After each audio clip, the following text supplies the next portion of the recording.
क्या बताते हैं?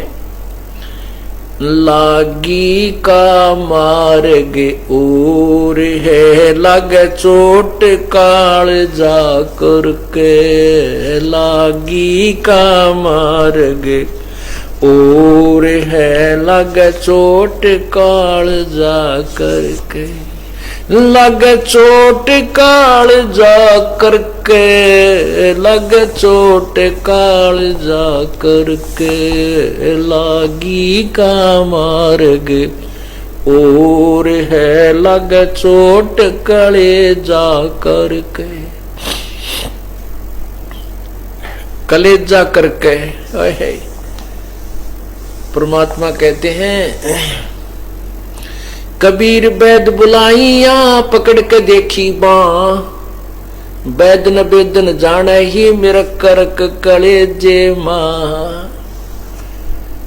परमात्मा कहते हैं जो भक्त बहन भाई जो भक्त बन जाते हैं, सच्ची श्रद्धा से वो भक्ति करते हैं, परमात्मा की चाह उनका इतनी हो जाती है कि कबीर प्रभु कहते हैं कि भक्त अपने ऊपर लेते हैं। प्रभु कहते हैं मैं परमात्मा की यानी एक भक्त प्रभु की चाह में उसकी इतनी जबरदस्त कसक बना उसके हृदय में कि लोग तो उसको बीमार समझने लग जाए कि ये तो सूखता जावा है, उदास सा रहता है, किसी से बोलता है कोई ना।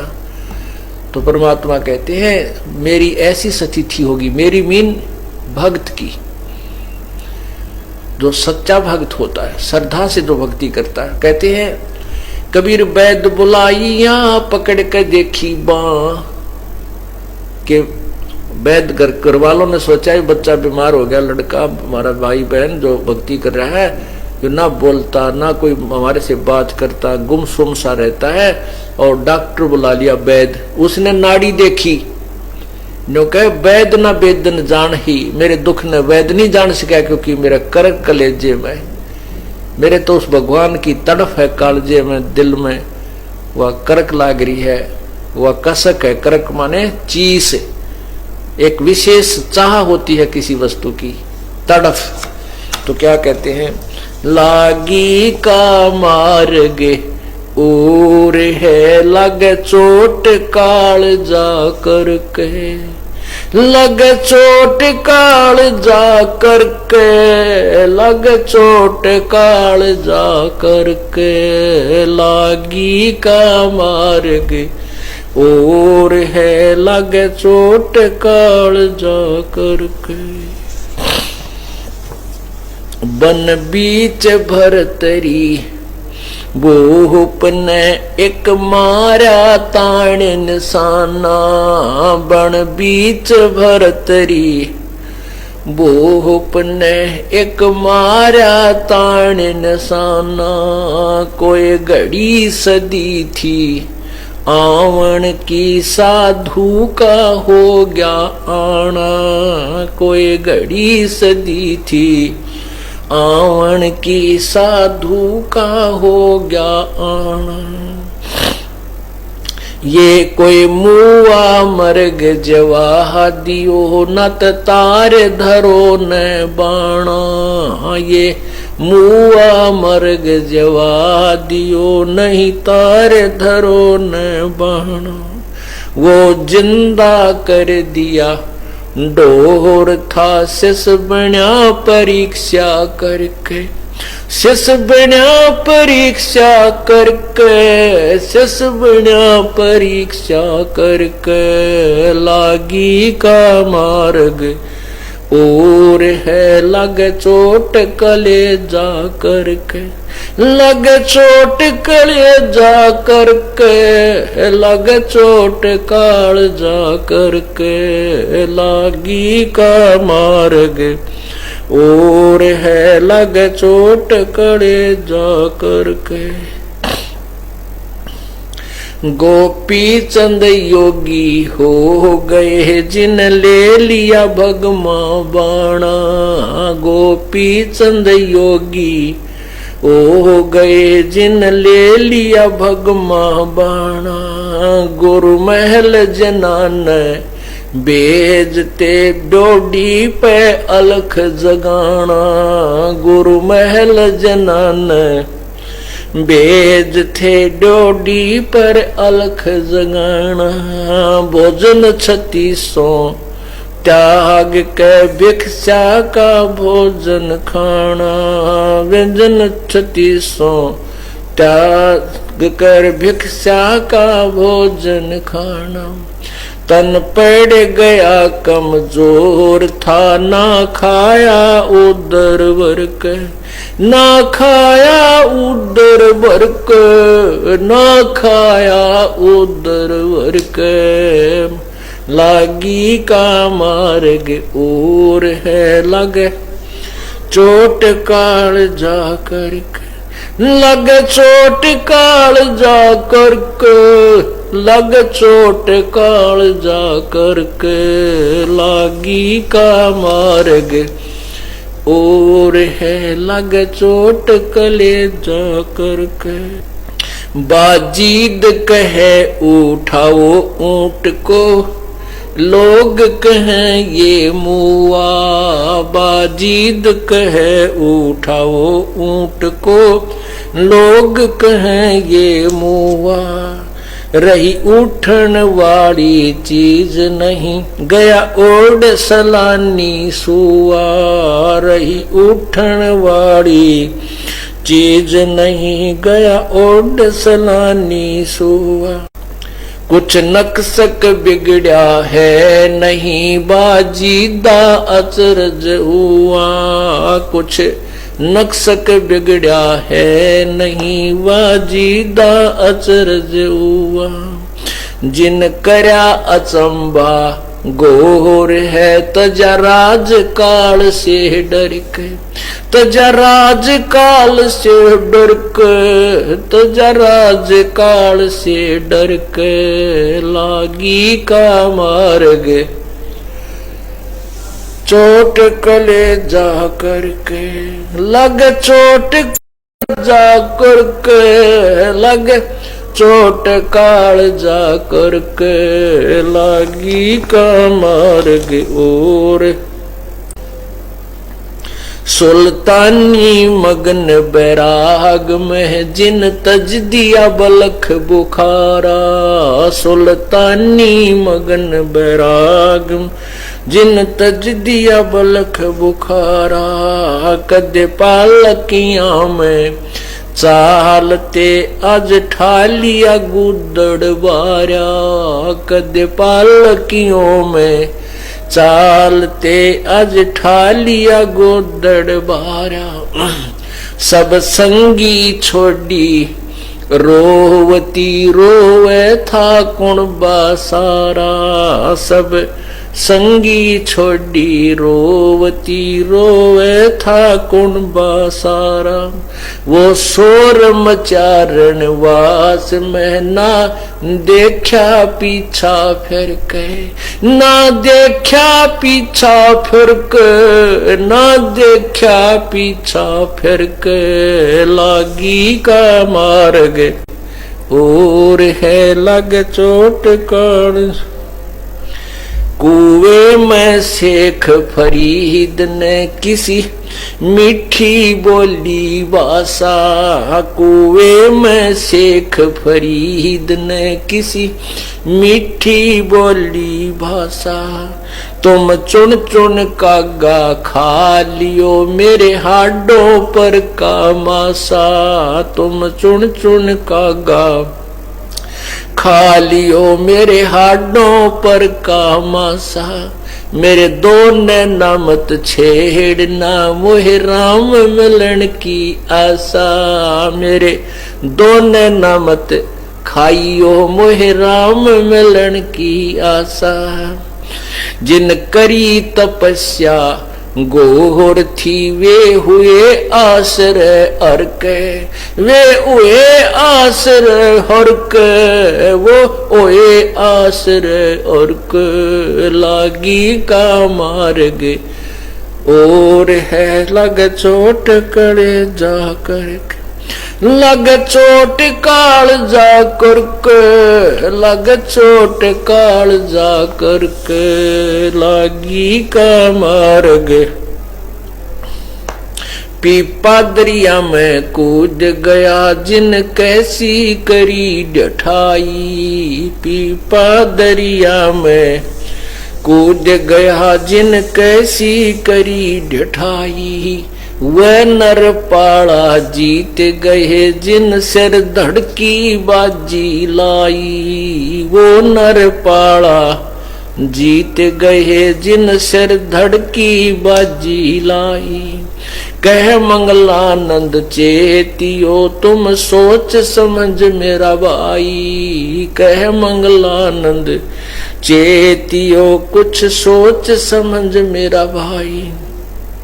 बिन चेते यु झूठा शोर है, कुछ जाइयो सुकर्म करके, कुछ जाइयो सुकर्म करके, कुछ जाइयो रे सुकर्म करके, लागी का मार्ग और है लग चोट कले जा करके, लग चोट काल जा करके, लग चोट काल जा करके, लागी का मार्ग और है लग चोट काल जा करके।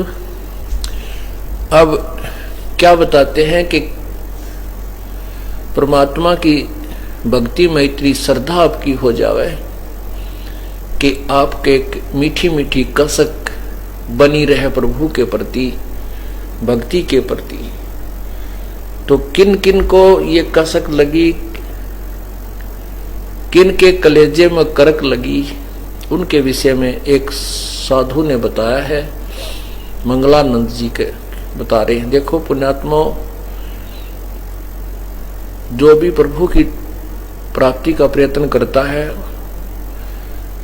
उसको अवश्य ये ज्ञान होता है कि परमात्मा की भक्ति करनी चाहिए और विशेष कसक के साथ करनी चाहिए। जैसे यजुर्वेद में 40वें अध्याय के 15वें श्लोक में लिखा है कि ओम नाम का जाप काम करते करते कीजिए, विशेष कसक के साथ कीजिए और अपना मुख्य कर्तव्य समझ कर कीजिए। लेकिन अब अन्य संत भी जो साधना कर रहे हैं वो पूरी कसक के साथ कर रहे हैं। अब जैसे हमने यहाँ बरवाला से जाना है दिल्ली की तरफ, हम दिल्ली जाना है, हमारा काम दिल्ली में है, तो हम विशेष कसक के साथ चले हैं। यदि हमारे को किसी ने सिरसा की तरफ भेज दिया है कि इधर दिल्ली है, तो हम उसको दिल्ली की तरफ चल रहे हैं और कसक हमारे अंदर दिल्ली जाने की है, लेकिन हम दिल्ली नहीं पहुंच सकते। अब जैसे ये संत थे मंगलानंद दादी, ये भी पुण्यात्मा थी, परमात्मा चाह रहे थे, इन्होंने भी वही बातें बताई कि भगवान की तरफ लगे तो कसक के साथ लगे। यदि हमारे को दिशा ठीक नहीं मिली है अपने मंजिल की ओर जाने की और हम उस विपरीत दिशा में भी जा रहे हैं और कसक के साथ जा रहे हैं, तो भी व्यर्थ है। अब तो हमने दिशा मिल गई है, लेकिन अब इन उदाहरणों का सहयोग लेना है। जो इन अनजान संतों ने विपरीत दिशा में भी वही स्पीड खींची, जैसे हमारी गाड़ी की स्पीड है 100 स्पीड से चलती है 100 किलोमीटर प्रति घंटा, और हम जाना दिल्ली था उस स्पीड से जा रहे हैं सिरसा की तरफ, तो हम डबवाड़ी पहुंच जाएंगे, पंजाब में प्रवेश कर जाएंगे, दिल्ली नहीं जा सकते। इसी प्रकार कसक भी हो और मार्ग भी ठीक हो, हमारी स्पीड भी सही हो और दिशा भी हमें वो ठीक मिली हो, तब हम सफल होंगे, मंजिल पर पहुंच सकेंगे। तो क्या बताते हैं, शेख फरीद ने कुएं में किसी मीठी बोली भाषा, अब शेख फरीद जी भी प्रयत्न कर रहे थे परमात्मा के पाने की, उनको ज्ञान तो ये दे रखा था कि भगवान निराकार है, और गुरुजी ने ये भी तपस्या बता रखी थी कि साधना कर, तप करने से प्रभु का दर्शन हो जाता, दीदार होता है। अब अपने गुरुदेव के बताए अनुसार के भगवान के दर्शनार्थ कठोर तप करना चाहिए। पहले तप किया, खड़ा होकर, बैठकर, किसी तरह, फिर सोचा कि क्यों ना कुएं में उल्टा लटक जाऊं। शेख फरीद जी ने 12 वर्ष तक उल्टा लटक कर, एक जैसे नीचे कुआं था, ऊपर वृक्ष था, वृक्ष का जो डार था, बड़ा टहनी, तो डाल जो है डार, कुएं के ऊपर के टहनी आई हुई थी उसकी शाखाएं, तो उसमें ऊपर रस्सा बांध कर कुएं उस टहनी के और अपने पैरों का बांध के और धीरे धीरे कुएं में उल्टा लटक जाता था। उसमें 12 वर्ष तक जैसे थोड़ा बहुत आहार किया फिर लटक गया, फिर आहार किया, दूसरे तीसरे दिन फिर लटक गया।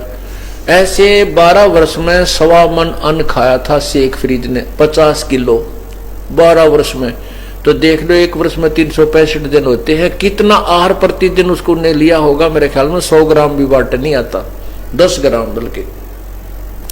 तो उस पुण्यात्मा को कसक तो लगी थी परमात्मा की, उसके कलेजे में कर्क भी थी, लेकिन दिशा गलत थी। अब उसने उल्टा लटक कर तप करते करते वो थोड़ा आहार करने से, अल्प आहार करने से शरीर जीर्ण शीर्ण हो गया, कंडम हो गया, कति अंतिम श्वास गिनने लगा, उठकर बैठना भी मुश्किल हो गया और शरीर ऐसा हो गया जैसे करंक, बिल्कुल करंक दिखाई देती थी, हड्डियां दिखाई देने लगी, मांस नहीं रहा।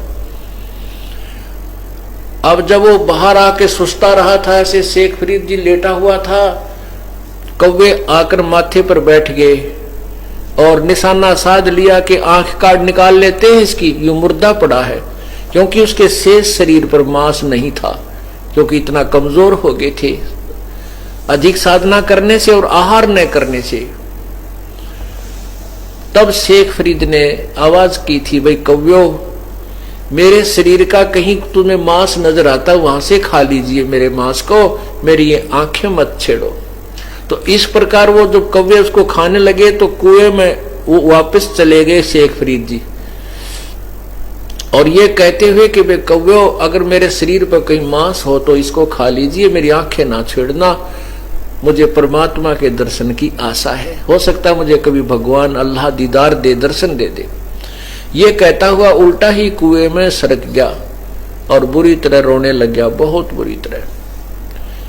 इतने में परमात्मा आए, पूर्ण ब्रह्म कबीर जी कुएं पर खड़े हुए, प्रकट हुए और उनको ऐसे निकाला बाहर, रस्सा पकड़कर जैसे बाल्टी निकालते हैं। तब शेख फरीद ने कहा कि भाई मुझे तंग ना करे, कौन हो आप, मुझे छोड़ दीजिए, मैं अपना काम कर रहा हूं, तुम अपना काम करो। क्योंकि कई बार कोई ये पाल ही जाते थे ग्वाले, वो उसकी रस्सी को पकड़कर ऐसे हिला देते थे, शरारत करते थे। तो बेचारा शेख फरीद कभी इस कुएं के लगता था, कुएं की साइड में, कभी इस साइड में, अपना ऐसे कर लेता था। बच्चे 1-2 बार ला कर चले जाते थे। तो उसने सोचा आज भी कोई शरारती आ गया, तुझे बाहर ही निकाल रहा है। तो उसने कहा, भाई मुझे बाहर ना निकाल, मुझे छेड़ मत, मुझे अपनी क्रिया करने दे। प्रभु ने कहा, आप क्या कर रहे हो? शेख फरीद ने कहा, मैं परमात्मा के प्राप्ति के लिए प्रयत्न कर रहा हूं, भक्ति कर रहा हूं। प्रभु ने कहा कि मैं वो अल्लाह हूं जिसकी तू खोज कर रहा है।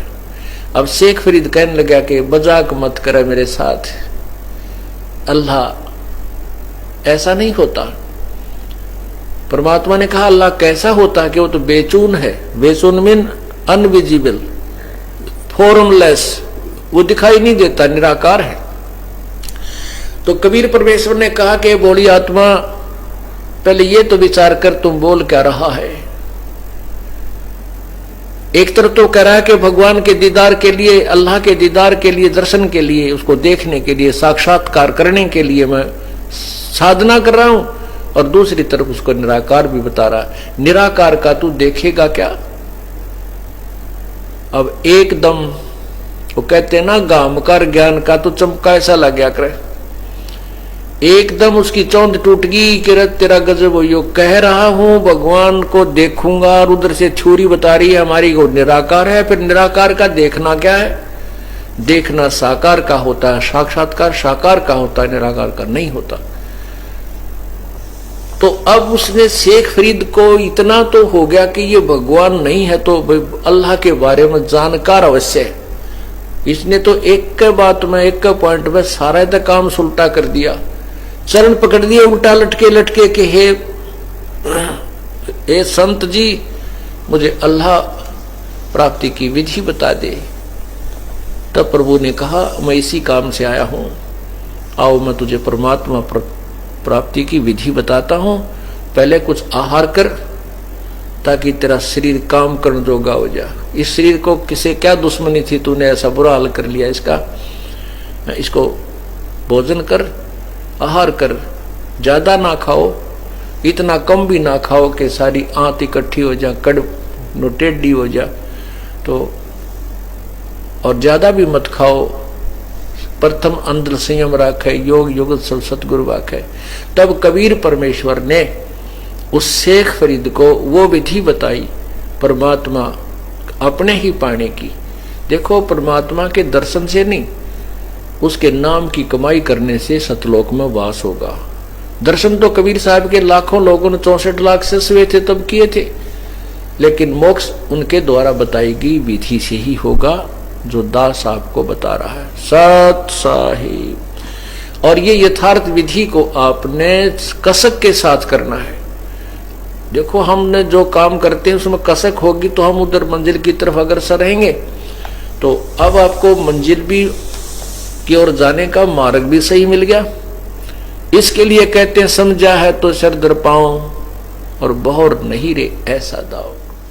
सत साहिब।